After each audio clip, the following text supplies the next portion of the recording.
মাত্র ৩ বছর বাংলা সিনেমায় কাজ করেছিলেন তিনি, অথচ প্রায় ৩০ বছর ধরে তাকে নিয়ে সমান চর্চা, আলোচনা। মৃত্যুর পরও যে এত দীর্ঘ সময় জনপ্রিয় এবং দর্শকের আগ্রহ আলোচনা জুড়ে থাকা যায়, সেটার অনন্য উদাহরণ তিনি, সালমান শাহ। আজ ৬ সেপ্টেম্বর স্মরণীয় এই নায়কের চলে যাওয়ার দিন। ১৯৯৬ সালের এই দিনে মাত্র ২৪ বছর বয়সে রহস্য মৃত্যুকে আলিঙ্গন করে তিনি পাড়ি জমান না ফেরার দেশে।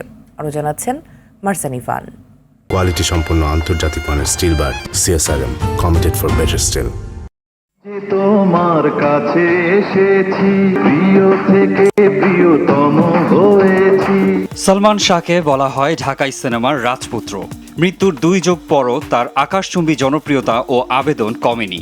প্রজন্ম থেকে প্রজন্মে আরও অনেক বেশি রঙিন হয়েছে তাকে নিয়ে ভালোবাসার রং। এখনো টিভি পর্দায় তার অভিনীত ছবি প্রচারিত হলে দর্শক আগ্রহ নিয়ে দেখেন। বাবা বলে ছেলে নাম করবে, সারা পৃথিবী তাকে মনে রাখবে। ক্ষণজন্মা এই নায়কের জন্ম ১৯৭১ সালের ১৯ সেপ্টেম্বর সিলেট জেলার জকিগঞ্জ উপজেলায়। তার পারিবারিক নাম শাহরিয়ার চৌধুরী ইমন।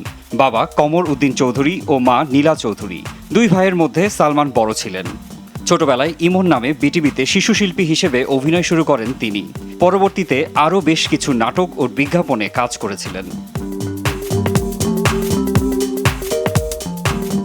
১৯৯৩ সালে সোহানুর রহমান সোহানের কেয়ামত থেকে কেয়ামত সিনেমার মাধ্যমে তার চলচ্চিত্রে অভিষেক হয়। প্রথম সিনেমা দিয়েই দর্শকদের মাঝে ঝড় তোলেন সালমান শাহ। ৩ বছর ক্যারিয়ারে ২৭টি সিনেমা উপহার দিয়েছিলেন তিনি। হয়ে উঠেছিলেন তরুণ প্রজন্মের স্টাইল আইকন। তোমার জন্য গড়েছি আমি মঞ্জিল ভালোবাসা। আজ ৬ সেপ্টেম্বর বাংলা চলচ্চিত্রের এই অমর নায়কের ২৮তম মৃত্যুবার্ষিকী। ১৯৯৬ সালের আজকের এই দিনে রাজধানীর নিউ স্কাটন রোডের বাসায় নিজ কক্ষে সালমান শাহকে ফ্যানের সঙ্গে ঝুলন্ত অবস্থায় পাওয়া যায়। এই দুনিয়া ছাড়তে হবে, এসেছে খবর আমার। মৃত্যুর এত বছর পেরিয়ে গেলেও সালমান শাহ খুন হয়েছেন নাকি আত্মহত্যা করেছেন এই প্রশ্নের সঠিক উত্তর জানা যায়নি। ২৭ বছর ধরে চলছে তার হত্যা মামলার তদন্ত।